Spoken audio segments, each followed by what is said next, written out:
Tosin Osibodu, who is the Chief Executive Officer of Chaka, is a chartered stockbroker and has spent some years in the banking sector. Yesterday, we talked about digital payment system. Today, we're sticking with the tech guys who think they had all it takes to take us across borders. This is opening the windows for those who want to invest without borders, Pan-African and globally.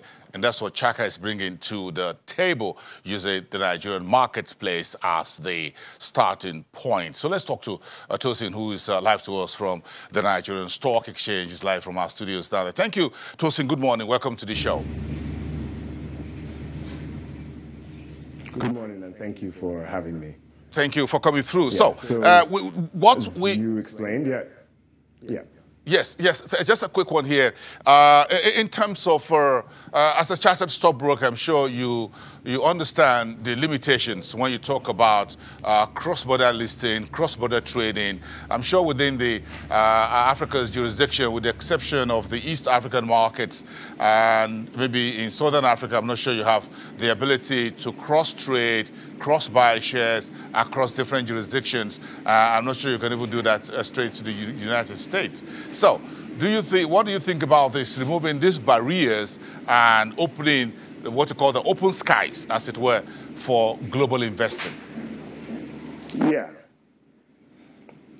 Yeah, so that's the reason why we started to reduce investment barriers so that people in Nigeria, people across Africa can access global markets the same way people from around the world can access African markets. I was listening in earlier and talking about, fixed income products, and people from around the world buy Nigeria's fixed income products. They invest in Nigeria, they make returns in Nigeria. We consume products like Netflix or Spotify. We pay them, but yet we can't invest in them, or we couldn't, but now we can. So it really just makes things fairer. It was imbalanced before, so now it's fairer. But more than just being able to invest in markets abroad, we're also very, very keen to make it also easier for people around the world to invest in Nigeria. So it's a two-way street. We're very, very passionate about that. We think it's very keen. It should not be a one-way thing. It should be a two-way thing. In the end, Nigeria needs to benefit from this. Africa needs to benefit from this. And we believe the free flow of capital moving in and out would be beneficial for Nigeria and for Africa. We think more people would invest in Nigeria, more people would invest in Africa. If it's easier to, and we think more Nigerians and Africans would invest globally if it's easier to as well, and are even likelier, I think, to enter the market and invest in Nigerian products. One thing that's very interesting on our platform is we've already seen people coming in, and while the draw to come in was global assets, the first things they do is buy Nigerian assets because it's what they know, and it's the easier thing for them to understand and buy. So we really think anything that attracts people to the market is great, and there'll be more participation in the Nigerian market the more people enter. Over the years, before you decided, and the rest of your team decided to take technology to the frontiers of global investing across asset classes, portfolios, whatever, what are the barriers that you saw that existed, or the limitations, as it were, in particular for those of us who are around the emerging and frontier markets? Yeah, so the limitations has to do with actually being taken seriously when you walk into another room, a global room. And so, if you look at international brokers in America and Europe, their focus is on their own markets, maybe even Asia. But they don't think about how do we help Africans, how do we help people who are Nigerian be able to access our markets. We're not on their priority list. And so they don't necessarily treat us in the best way they could when it comes to accessing these products. But then on the flip side, they would be, we would treat them well when they bring their money. So we really wanted to make that balance. That's been the driving force. So when it comes to compliance, when it comes to verification, when it comes to payment, these are all the things where if they wanted to, they could tailor their systems for us. Well, it'll take a long time before they do that. But what we can do is proactively tailor that, proactively tell them how well the Nigerian market has developed, how much we've done on compliance and verification. It's actually easier to cheat something like Social Security than to cheat BVN. So that tells you how robust Nigerian verification systems have become, how much we've developed our financial system in the last decade and even before. So it's really advertising to the world that we're not where you think we are. We're much further ahead. And then they take us more seriously when they can see those in in our systems and in our details. So we were able to do that with American partners. They were able to overcome that barrier. Yeah, which is my point about what Nigeria has done in recent years, like the BVN you talked about, and folks like yourself who are in the private sector trying to leverage what the regulatory authorities have done on one side and what technology will bring to bear on opening the windows, investing without barriers. As long as you have your money, you can do it. Drill down more a little bit about what we've been able to achieve in Nigeria vis-a-vis what technologies being deployed by Chaka and others to make sure that we have a level playing field for anyone who wants to buy whatever stock to whatever company, be part of an IPO, whatever it is, anywhere in the world. Exactly. And, one thing that's super, super important about all this is that it doesn't start with our own technology. Technology builds on others' innovations. As you mentioned with BVN, whether it's through the Nigerian Interbank Central Bank System, NIBS, if you look at the work the Nigerian Stock Exchange does, if you look at the work the Central Securities Clearing System does, the technology innovations are relentless and they keep on coming. They're always innovating. The markets may not see it, but they will see it, in due time. Regardless of whether markets go up or down, the opportunity to improve access and improve on technology is always there. But it's only in the high times that you really get to see the benefits of all the work that's been going on. So we're really leveraging on the fantastic work of regulators here, whether it's in the payment space as well as in the stock market space. The offer would not be possible without them. Anyone who wants to leverage some technological platforms and all of that, like you setting up, would certainly be talking about KYC and other regulatory issues here in cross-border investing. Absolutely. It's extremely important.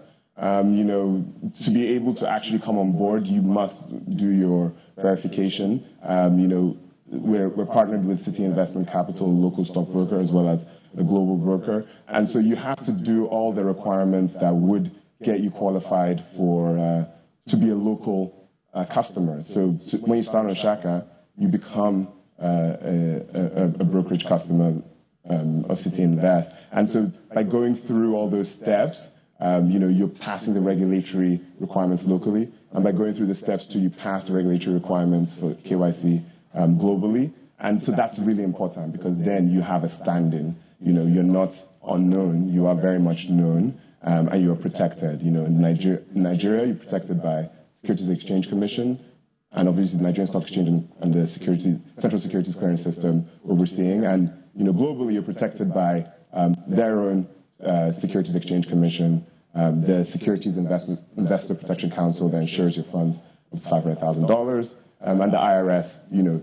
that declare them, making sure your investments, you're not taxed as a national there. You're not taxed at all because you're international.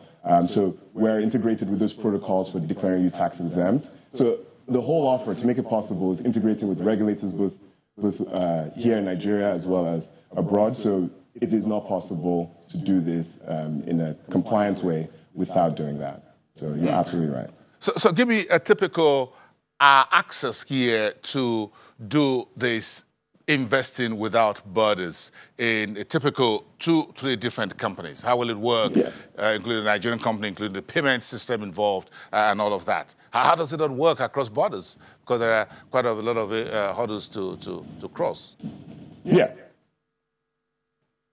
Yeah, so you just go to www.shaka.ng, you sign up, you go through our verification process super quickly. You're processed by the Central Securities Clearing System. You get your CSCS number. We all know that. You're also processed internationally, and so you become a brokerage customer internationally as well. Once your verification is done, which will take about a business day, you then fund your account. You can buy your local stocks straight away, the same way you would with any other broker, or you can exchange and then fund your account, and then you can choose to buy your Apple or buy your Netflix in dollars. But ultimately your money is always held in Naira, as in like you withdraw in Naira, you pay in Naira. And so again, it ties everything together that this is an offer for the local system that is ensuring that it's in the benefits of the Nigerian capital markets. It's extremely important when you bring something like this that it's designed to benefit the Nigerian capital markets. That's the whole point. So this is a good honeypot to be able to bring people in. So they can buy the Netflix, they can buy the Amazon, they can buy the GT Bank. But when they come in, what we've seen is people tend to also want to buy their local stocks, even if what attracted them in may have been international. So what do you think people really want? Access, returns, low cost? What exactly is the attraction here? Yeah, so people want returns. People always want returns, but they want the freedom to get those returns. I think if I presented you with two options to invest and I said it's either this or this, you may wonder what other options do I have? To even have confidence in the decisions you make, you need to evaluate options. So I think besides just being able to get returns, being able to look at the landscape of returns and say, what options do I have? A very simple example, when Netflix was coming to Nigeria, a lot of people were very excited about being able to finally watch this stuff.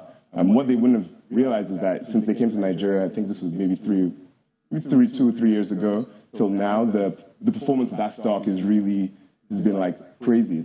It's gone up to like 6 or 7 times in Naira terms. But that's not a story that we know. We're just the consumers on that end. And so if you are aware of these landscape of returns in terms of like what is going out there in the world in terms of my returns, then you can put your money to work to get those best returns and invest back in Nigeria. Because ultimately, a return made elsewhere is brought back to Nigeria and then used here. So everything is still for the benefits of tying it back to the Nigerian economy. But really, when it comes to what people want, we do think people want access, they do want returns, and they do want making it as easy and convenient to get those two.